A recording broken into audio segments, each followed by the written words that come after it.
Hello, good morning. Ah, may ano ka dito na sniper na 150.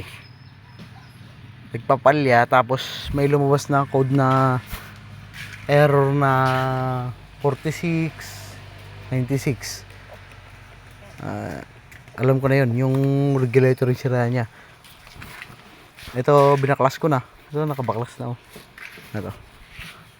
Patagal na rin kasi ito, B1 kasi ito eh. Ito yung ano niya. Pero check ko pa rin yung ano, yung stator.